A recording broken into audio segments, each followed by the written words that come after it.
तुलसी के पौधे को बचाने के लिए ये लिक्विड बहुत ही कारगर है। 2 से 3 दिनों में ही इसका असर दिखने लगता है और जो तुलसी का पौधा बिल्कुल मुरझाने लगा था, वो फिर से हरा-भरा होने लगेगा।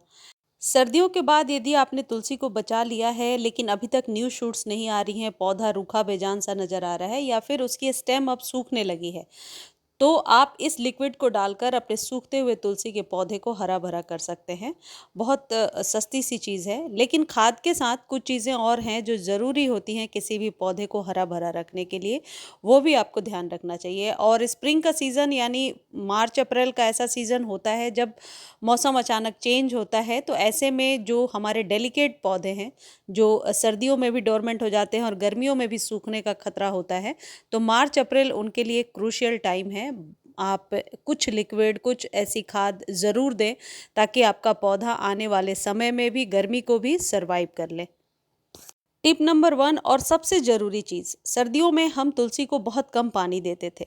यदि उसी रूटीन को हमने मेंटेन रखा है कि कम ही पानी दे रहे हैं, तो तुलसी का पौधा ना ग्रोथ दिखाएगा और ना ही आप यूँ कह सकते हैं कि न्यू स्टेम्स निकल कर के आएँगी। तो बहुत ज़रूरी है कि तुलसी जी को अब आप डेली वाटरिंग किया करें। जब कभी वाटरिंग करते हैं, ऊपर से पत्तियों को नहलाते हुए पानी दें। बेहतर तरीका ये है पानी देने का या बेहतर समय ये है कि मॉर्निंग में ही आप पानी दे दीजिए। तो धूप जब आपके पौधे पर पड़ेगी तो पत्तियों पर आप यूँ कह सकते हैं पानी जमा नहीं होगा, सॉइल भी सूखेगा। तो हर दिन मॉर्निंग में पानी देना शुरू कर दीजिए अभी से लेकर के बरसातों तक। दूसरी सबसे इम्पॉर्टेंट चीज़ जिस पर सबसे ज़्यादा आप लोगों की क्वेरीज होती हैं कि तुलसी जी को घना कैसे बनाया जाए। देखिए, घना बनाने के लिए 2 चीज़ें बहुत इम्पॉर्टेंट हैं। एक तो ये कि आप कटिंग, प्रूनिंग समय पर करते रहें। दूसरी चीज़, यदि आप अच्छे से फीड करेंगे तो पौधा बहुत सारी नई पत्तियाँ निकालता रहेगा। तो कटिंग और प्रूनिंग करने का ये बिल्कुल सही टाइम है। यदि अभी तक आपने कटिंग प्रूनिंग नहीं किया है तो ज़रूर कर दीजिए। अपने अपने पौधे को ऊपर से 2 या 3 इंच कट लगाइए जिससे कि न्यू ब्रांचेस आने लगेंगी, लेकिन कटिंग करने के बाद पौधे को फीड करना ज़रूरी होता है। तीसरी इम्पॉर्टेंट चीज़ है, जैसा कि अभी आप देख रहे हैं मौसम बिल्कुल चेंज हो रहा है और धूप भी तेज़ हो रही है।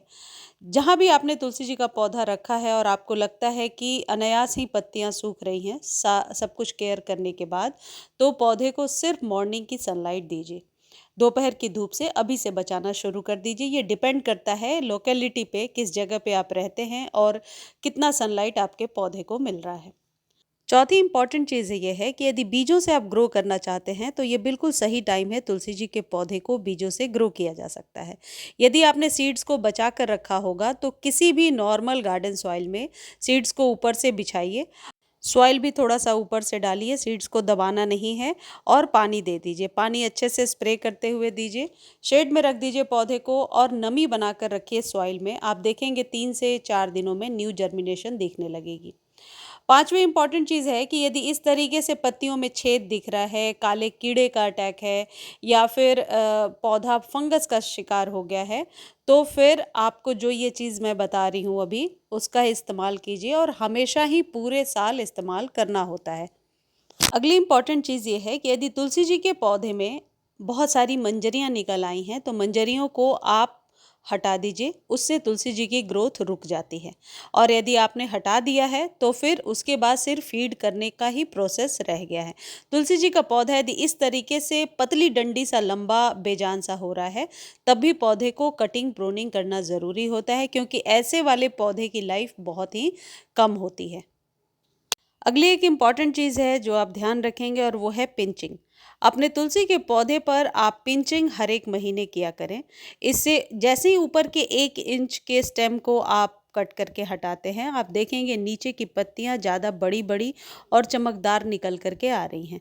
तो पिंचिंग एक ऐसा प्रोसेस है जो किसी भी सीज़न में सिर्फ सर्दियों को छोड़ करके साल के 10 महीने किया जा सकता है। 9वीं सबसे इम्पॉर्टेंट पॉइंट है जो आप ध्यान रखेंगे कि तुलसी के पौधे को अभी फीड करना ज़रूरी है, खाद देना ज़रूरी है।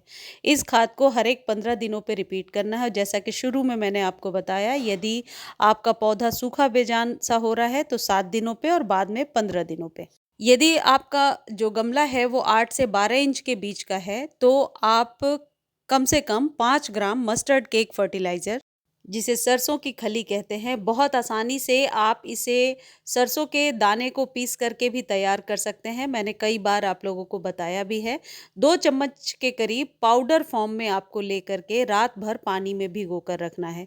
उसी पानी में 1 चम्मच हल्दी भी डाल करके रात भर छोड़ देना है। पानी आप अपने अंदाज से 1 से 1.5 लीटर ले सकते हैं। मैंने इतने बड़े कंटेनर में 1 लीटर के करीब ये पानी होगा। इसे डाल करके रात भर रखिए। यदि ये मस्टर्ड केक नहीं है आपके पास तो इसको खरीदने का लिंक डिस्क्रिप्शन में दिया हुआ है या टैग कर दिया है मैंने, तो कहीं से भी आप ले सकते हैं। केक फॉर्म में खरीदेंगे तो बेहतर होगा और तुलसी के पौधे पर इसका इस्तेमाल हमेशा ही बेहतरीन होता है।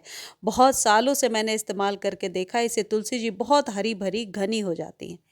नेक्स्ट डे जब आप तुलसी के पौधे में इसे डाल रहे हैं तो आप इस चीज़ का ध्यान रखेंगे कि पानी जो है वो पतला ही होना चाहिए, पतली घोल होनी चाहिए, ज़्यादा गाढ़ी घोल नहीं होनी चाहिए। यानी कि 2 चम्मच पाउडर फॉर्म में यदि ले रहे हैं या केक फॉर्म में भी ले रहे हैं तो कम से कम 1 लीटर पानी में आप इसे घोल कर रखेंगे। कहने का मतलब है कि जितनी पतली सी घोल रहेगी वो सॉइल में बहुत जल्दी डिकम्पोज हो जाएगा और फंगस भी नहीं लगेगा। ये जो मस्टर्ड केक वाला फर्टिलाइज़र है, यदि पौधा इस तरीके से न्यू ग्रोथ लेकर के आ रहा है, जैसे मेरे पौधे में आप देख रहे हैं, ये बिल्कुल डंडी सूख गई थी और अब इसमें नई पत्तियां आ रही हैं। तो 7-7 दिनों पर आप रिपीट कीजिए और जब पौधा थोड़ा हरा भरा हो जाएगा तो फिर 15 दिनों पर रिपीट करेंगे। जैसे ही धूप तेज हो रही है, इससे आपके पौधे को मल्चिंग की तरह भी ये काम करता है, यानी सॉइल को बहुत ज़्यादा आप कह सकते हैं न्यूट्रिशन रिच बनाता है, इसलिए भी तुलसी के पौधे पर ये बहुत बढ़िया काम करता है। हल्दी ज़रूर मिला लीजिए। इससे चींटियाँ वगैरह जो गमले के आसपास लग जाती हैं, जो अक्सर इस सीज़न में देखने को मिलता है, इससे चींटियाँ भी चली जाती हैं और हल्दी का इस्तेमाल तुलसी जी के पौधे पर हमेशा बेहतरीन वर्क करता है। अपने तुलसी के पौधे को यदि इस तरीके से न्यू शूट्स छोटी-छोटी आ रही हैं तो दोपहर की धूप से आप बचा करके रखेंगे। यदि पौधे को आपने रीपॉट नहीं किया है अभी तक तो ये सही टाइम है, आप रीपॉट कर सकते हैं। और नर्सरी से यदि न्यू पौध लेकर के आ रहे हैं तो उसे सेम डे रीपॉट ना करें, 1 या 2 दिनों के बाद ही रीपॉट करेंगे तो बेहतर होगा।